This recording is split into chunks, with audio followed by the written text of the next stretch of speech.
Hi, this is Sean D'Souza, and you're listening to the 3-Month Vacation Podcast. This podcast isn't some magic trick about how to work less. Instead, it's about how to really enjoy the work that you do and to enjoy your vacation time.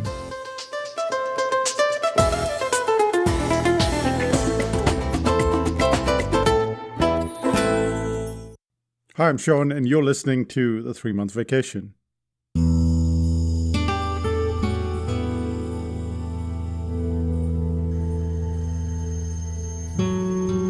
Joshua Foer, a journalist for Slate magazine, decided to do something quite bizarre. Foer was given the task to write a little 1,200-word essay for Slate magazine on the topic of memorization.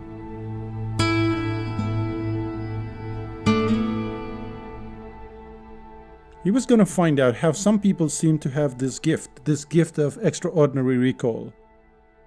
The task seemed pretty much like any other journalistic assignment, except for the fact that Foer took it one step further. Out of sheer curiosity, he not only studied the Masters, but he decided to participate in the US Memory Championships. He probably thought to himself, let's get into this, let's see where I end up in this championship. He started his journey in 2005, and by 2006, he'd beaten everyone. He'd beaten everyone, including the Grandmasters that he had been studying. In 2006, he was the US Memory Champion.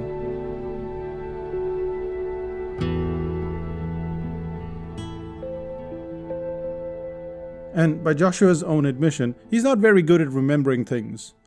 And he's in good company, isn't he? We know what it is not to remember stuff. We know what it is to feel like our memory is quite wobbly. We watch a documentary or we read a book, and then we seem to have very little recall. When we look at it several weeks later or months later, it's like we've never looked at it at all.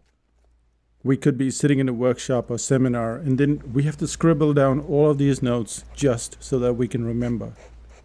But how important is memory recall, and is there a way to remember something more efficiently? Most important of all, what if there were a strategy? What if we could do some kind of somersaults that would be just enough to make the system work for us and work for us consistently?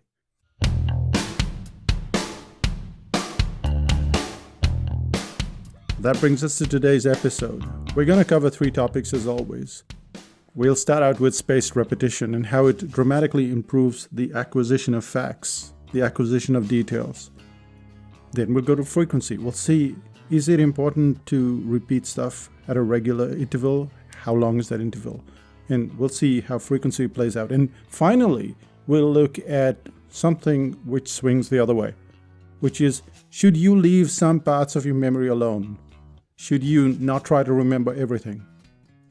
Those are our 3 topics, and that's our cue. Let's start out with the first one, which is how spaced repetition plays a big role in memory acquisition.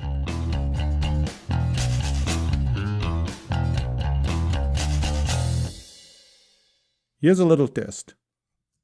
Let's say you were in charge of a bunch of kids, and they were all in the 3rd grade at school. And you have 2 options, and one of these options are proven to improve their memory. Let's see whether we can make an accurate choice, shall we? Here's option 1. The kids are taught a concept twice a day and for 5 days.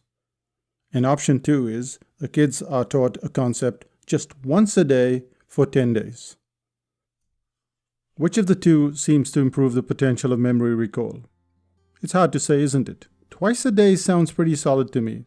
You learn something, then a lot of the day passes and you repeat it. And then in 5 days, you've gone through 10 passes, and there's no reason why you should not be able to have a really good recall. However, as it turned out, once a day was enough. That research project run in 1992 showed that the 10-day recall system made slow and steady to be superior to the speedier version. Benedict Carey is an author, and he's written a book called How We Learn. And he goes on to describe how other tests were done on school kids. These are middle school kids, and when they are saddled with tongue-twisting definitions of mitosis and chromosomes, they did far better when learning in spaced sessions rather than in a single class. Not surprisingly, this is the way we learned a language, or languages, as children. I suspect that CAT wasn't exactly taxing on our brains, but neither was MAMA. The moment we ran into more significant words, we need to be reminded about them. And since most parents have absolutely no language teaching skills, we'd have to somehow learn the words solely through spaced repetition. You'd hear the term on one day, and then you'd mumble it for a few times, and then it'd probably show up in the day or would show up a few days later, and it would take you a few tries before you seem to get the hang of it. Even as a grown-up, you may not know what the Hindi word jeera means in English. But I can tell you this a few times, and over a period of time, you'll remember that it's cumin. It's incredible how quickly you can learn through spaced repetition. When my niece Marcia was just 9, she and I set about learning approximately 150 countries and 150 capitals, so that's 300. Marcia would then roll out every single country and capital in sequence over a 5-minute period. And today she's 14, and we're on an equally exciting mission to learn the location of every country, and possibly the capitals, and if we're patient enough, every mountain, range, and river. As daunting as it sounds, it's a matter of spaced repetition. She and I can already locate 47 countries in Europe, and it was done bit by bit, and with this spaced repetition kind of system. So if you looked at the process that we followed, it was random, almost haphazard, and yes, it works.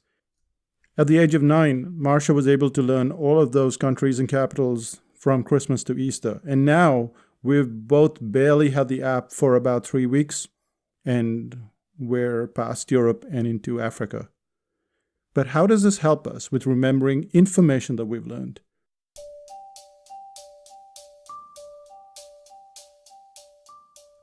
It doesn't, and that's probably the whole point. The good news about memory is that our brain tends to forget or to bury most of what we see, do, or experience. The brain has been called nature's perfect spam filter because remembering everything is not much use at all. At one point, we may have stored several phone numbers in our head, but that need to store your granduncle's number is now redundant because you have a smartphone. That business book that you just read might seem pretty new to you a few months from now, but the words are in print. Why would you need to hold all of that information in your head? Most of what we see, what we hear, what we learn, it's meant to do just that. It shows up in one ear and goes out through the other, unless something is very essential.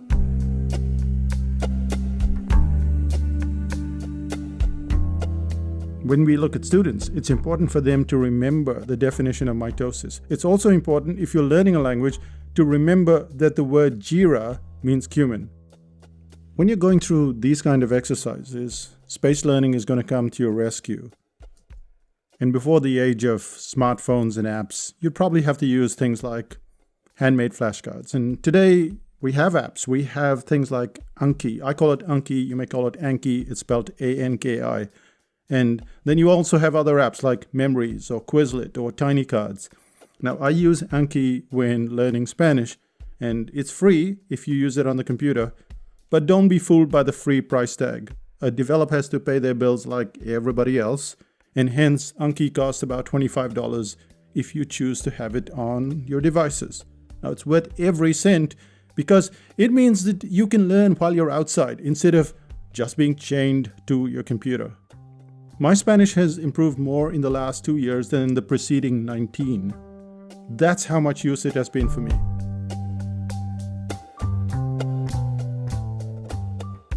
It also helps that the words that I put there are based on my conversation. They're not based on some preset decks or someone else's conversation. It's pretty much like when you were a kid. You learned all those words.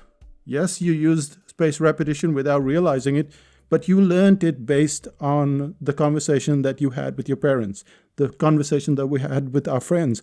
And so what you're doing here is you're learning because it's important to you.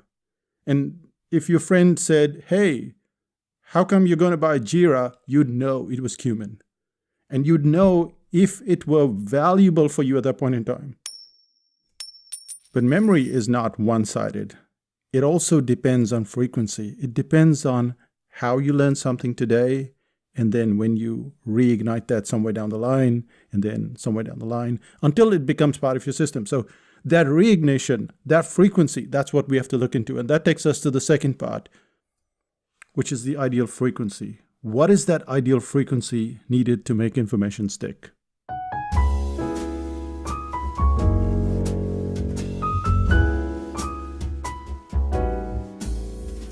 When we started taking vacations, we misjudged how long we would need to be away. The first vacation was literally 3 months long. After 3 months on the road, we got back to Auckland and we were like zombies. It was hard to get anything done, let alone even try to get to the office. We then tried to change that parameter. We said, okay, let's take 6 weeks, not 3 months. And that seemed to be better, but only slightly so. Finally, we were able to work out that about 4 weeks away was the ideal amount of time. And that would enable us to rest enough, but then to bounce back to work after that very relaxing break. Memory does work on repetition, and it works on space, but as you've already figured out, it's probably counterproductive to have too much of a break. The problem is, how much is too much? And what might be too little? Because high frequency is a significant irritant.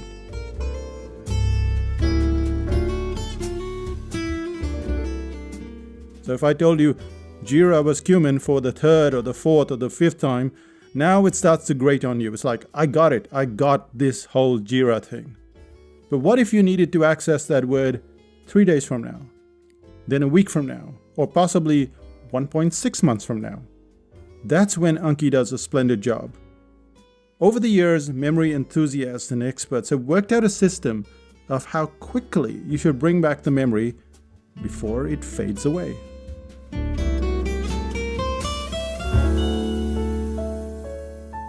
So when I'm using this app, I will go, okay, bring it back in a minute, or bring it back in 10 minutes, or bring it back in a day or 2 days. It depends on how I'm using it, whether I remember the word, the phrase. Sometimes they're long sentences, and I go, okay, I got this first half of the sentence, but now I have to work on the second half of the sentence, and so I'll bring it back sooner, which is in 5 minutes or 10 minutes. And what's really happening is that somehow you've got to push it out to 1 day, 3 days. Now, what the app does, and it does really well, is it remembers stuff you've forgotten. It works out this algorithm. It has this weird algorithm. And yes, you have control over it. You can say, come back in 1 day or 6 days or whatever, but it works out a system to bring it back just in time. And then you start remembering the word, and you start remembering the phrase, and then the sentence, and now you're learning a language.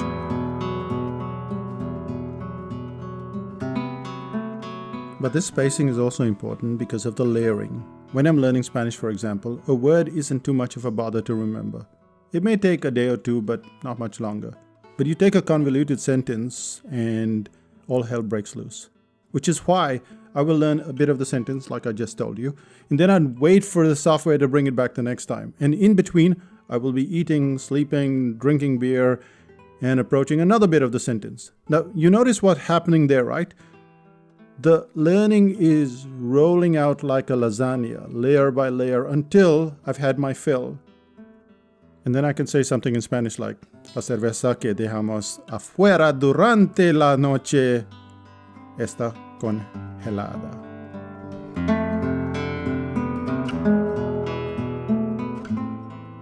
And sometimes I'll say that sentence when I'm at my computer. By the way, it says, the beer which we left outside during the night is frozen. That's what it means. So sometimes I'll say that sentence when I'm at my computer and sometimes at the cafe. And this is precisely why the free option of the software isn't as great as we would like to believe. The free choice is outstanding because it helps you input the words and pictures. And yes, I use pictures too. but it's almost always chaining you to the computer. So it ensures that you're sitting in one place. And this is very important. If you're at your desktop computer, you're likely to be sitting in the same chair. And most of us don't use laptops that much anymore except to work. We're using devices.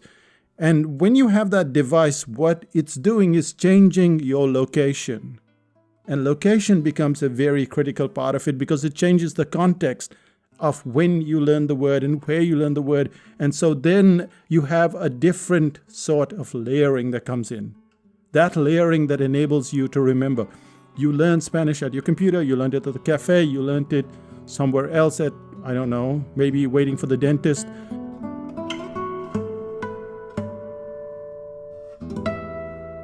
When the location changes, the context is different, and your memory, that memory of that word or that sentence is embedded in two contexts, not just one. Which is why we get Marsha to study at the dining table, on the floor near the sofa, in the garden, or under the pergola. The reason for all of this constant change of location was helpful when it came to her learning. And while your kids may or may not be cooperative, you might want to try seeking out different locations to aid your recall. Finally, and not surprisingly, spaced repetition helps fix errors. When you run into a memory meltdown, the brain tries to find another way to fix the problem. It seems to reach out for different cues and different methods to avoid making the same error. With more extended spaces, you'd forget more, but you'd find out what your weaknesses are, and then you start to make corrections. You find out which mediators, which cues, which associations, which hints. What did you reach out for the last time? Which ones worked? Which ones didn't? And if they crash and burn, then you start to find new ways to get that problem solved. All of this complexity is happily on that app, and it's within reach. You don't have to or even need to work out the frequency. You have these options on the software, and you have these colors, red, green, and gray. They prompt you to what you can choose, and it does so in a matter of a second. So it keeps track of what you forget and brings it back at a frequency that is assigned by the software itself. I know I'm sounding excited, but it's cool.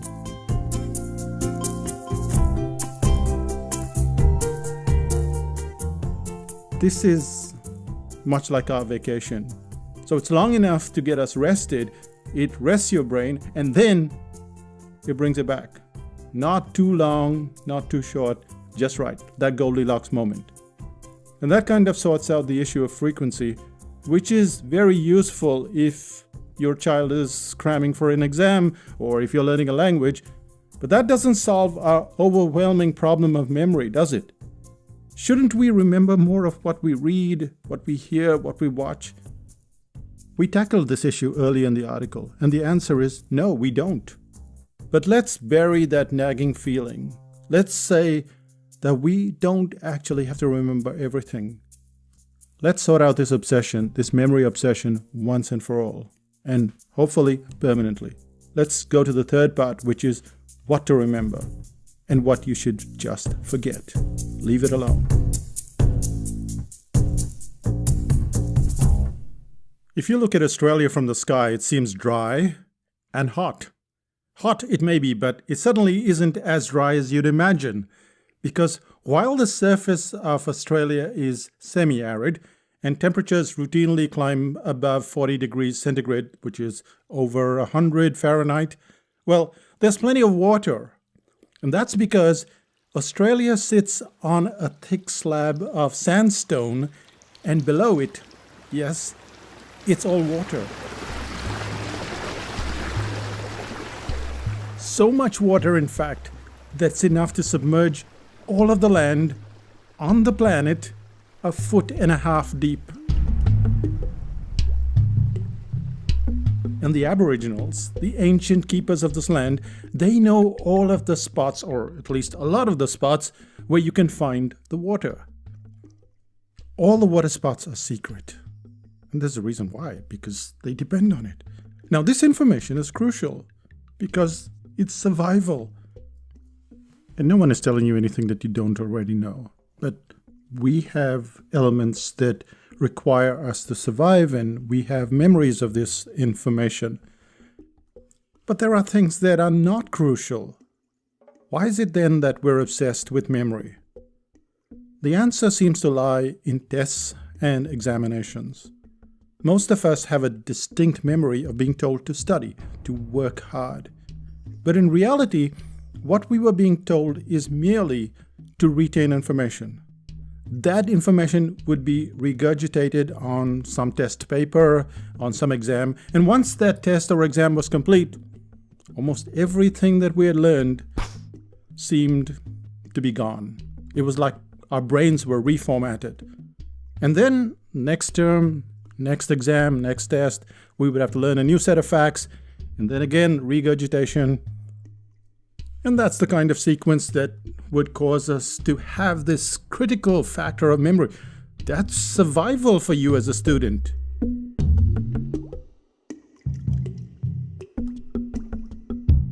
And then after 15 or 20 years of your life, you get out there into the workplace, and suddenly, what are you supposed to do? You're supposed to think that all of that rote learning is unimportant. It's all embedded into your psyche. You know right at the start that this is what I've done for 15 or 20 years, and you're not consciously thinking about it, you're subconsciously thinking about it.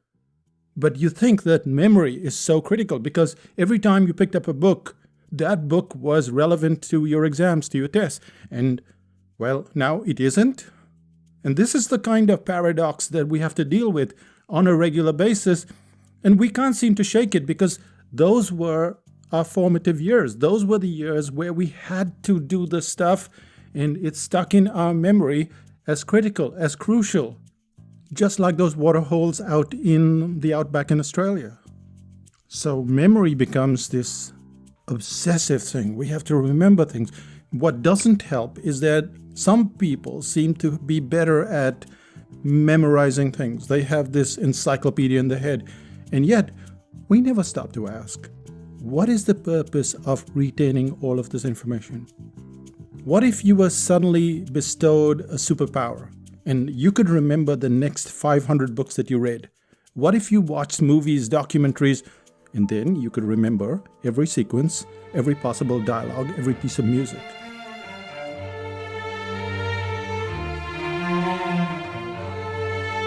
It sounds interesting, but mostly it sounds terrifying.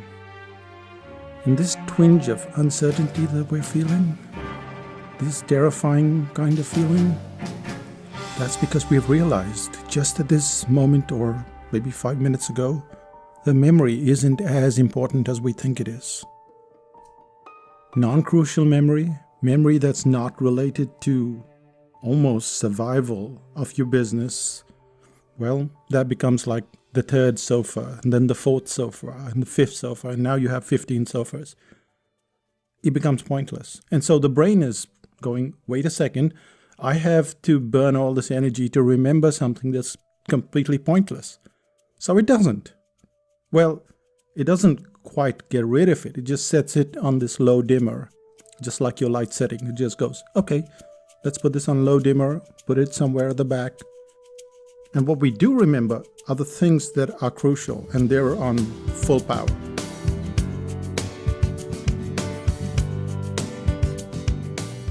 What this means in the real world is that if we have a book and that we forget 95% or 97 or even 99% of the book, what do we have to lose? If we're sitting at a seminar and there are 300 brilliant ideas, we don't need to feel the pressure to write down every single point. We don't have to make all of these pages and pages of notes. And it's not that notes are frivolous. Notes aren't frivolous. They help us understand and to some extent to remember. Something that we've written down as a note is on the low dimmer switch. And someday it might coincide with some other note that we've written somewhere else. And cross-pollination might help us greatly in the future. This isn't a rant against notes or memory. But it's a little nudge to stop getting frustrated. Your memory isn't bad. It's doing exactly what it's supposed to do. It knows that spoons are located in the top drawer, and it knows that there is chocolate in the red tin at the back somewhere. It identifies the critical stuff, and it fudges through all the facts and all the audio and the video and the books because it doesn't need to remember all that stuff. That feeling of control, we feel that it's extremely important. And when we can't remember, we feel we've lost control. But in reality, it's okay.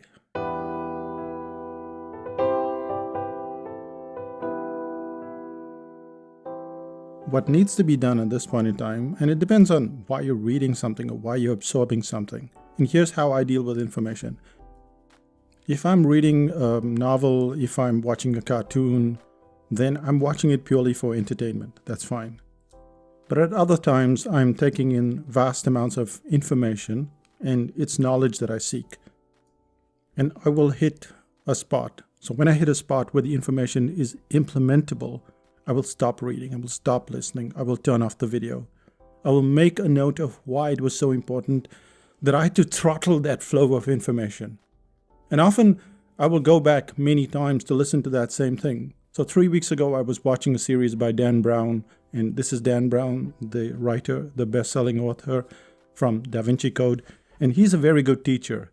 But then at one point he talked about villains, and that grabbed my attention.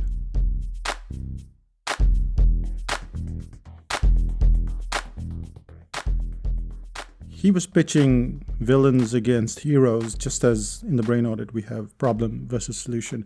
And that really got my attention because I, at that point in time, was working on the info products presentation, which we did in Munich. And that whole concept, it was so critical to me. It was like a water hole in the middle of Australia. And this brings us full circle to the value of retention. The Aboriginals need the memory to find the water. In school and university, we need the memory to see through our exams, our tests. But in almost every case, this type of memory is intentional. We learn it because we want to use it. Learning is a storage device at some level. But all of the other stuff needs to be implemented. You don't have to remember it. You get to a point where it's interesting, you think, wow, that's so cool, how am I going to implement it? And once you implement it, it's like doing your test or exam. Your mission is accomplished. So if you find yourself saying, I have a bad memory, know that your brain is doing a really good job. It's doing a really good job as a spam filter. And that brings us to the end of this podcast. Let's find out the 3 things that we learned in these 25 minutes. Let's start out with the first thing. The first thing that we covered today was how spaced repetition dramatically improves your acquisition of facts and details. So we learn something and then we learn it after a few days. So there is this space thing, and it really depends on what you're learning, whether it's one word in Spanish or one sentence in Spanish or one complex phrase in Spanish, or mitosis or mitochondria. Whatever you're learning, it depends on that and how much space you have to put in between. Now, that becomes very complicated if you've got pieces of paper, but a program, which costs about $25, that's Anki, A-N-K-I, that helps you a lot. Putting your own pictures helps a lot. Putting your own words, your own conversations, things that relate to you and you alone, that's what speeds up the learning.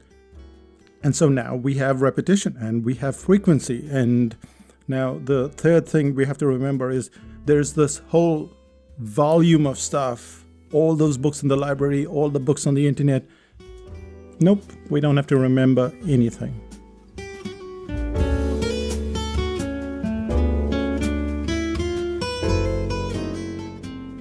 Nothing. All we have to do is get to a point which is crucial to us, and then implement it. And it doesn't matter if 200 pages are still remaining. Implement it. If you want to go back, go back. And that brings us to the end of this podcast. What is the one thing that you can do? And the one thing that I would say is, besides going and getting software and doing all that stuff, the core of what causes a business to succeed is implementation. A year and a half ago, Renuka and I were listening to a podcast, which then led to a book. And in that book, they were talking about onboarding.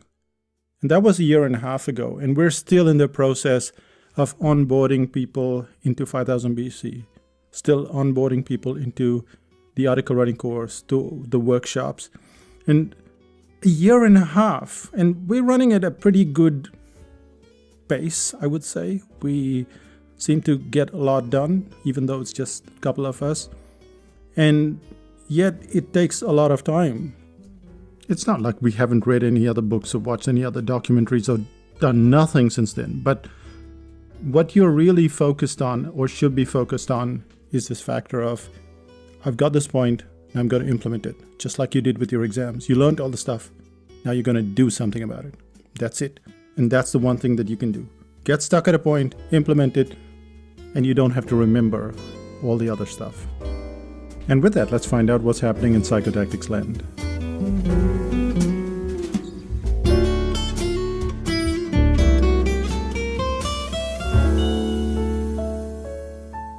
One of the biggest superpowers that most people seem to want to have is the ability to draw. You can draw for your blog posts. You can draw just for fun.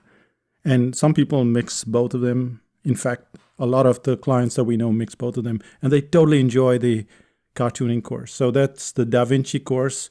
If you want to get into this year's Da Vinci, which is the 2019 Da Vinci, you have to go to psychotactics.com/DAVINCI. That's DAVINCI.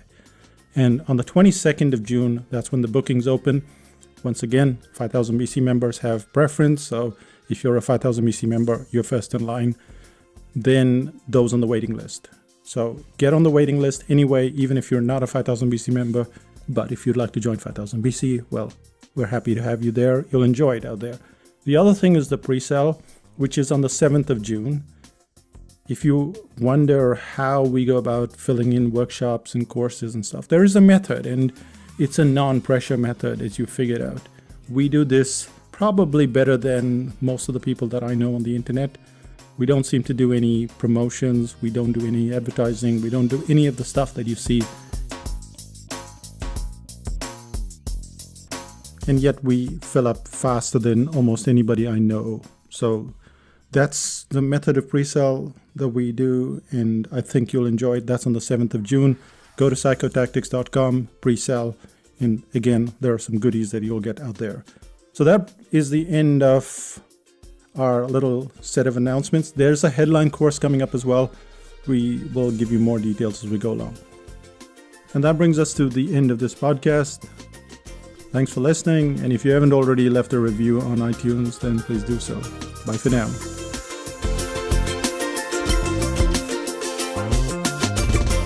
Still listening? Well, this has already been a long podcast, but since you're still here, you might as well listen. One of the things that I've been doing ever since I got the iPad was, instead of writing down notes, I've been drawing notes. And yes, you can draw even if you're not a cartoonist. But what I do is I find that one point that's interesting, and then I draw that point. I illustrate that point in the best way I can. And I think you could do the same thing.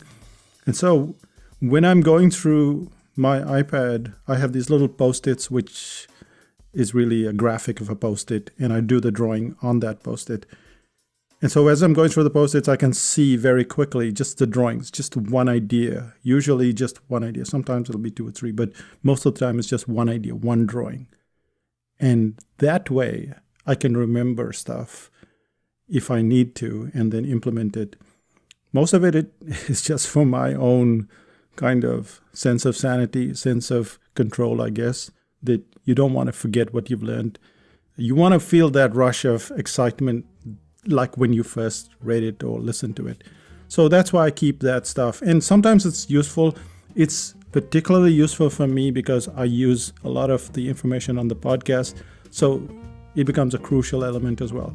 But that's kind of what you could possibly do as well. Just do a little drawing and write something around it, and your drawing will improve. And I guess so will your memory and your sense of control. That's me, Sean D'Souza, saying bye for now, and see you in 5000 BC. Bye-bye.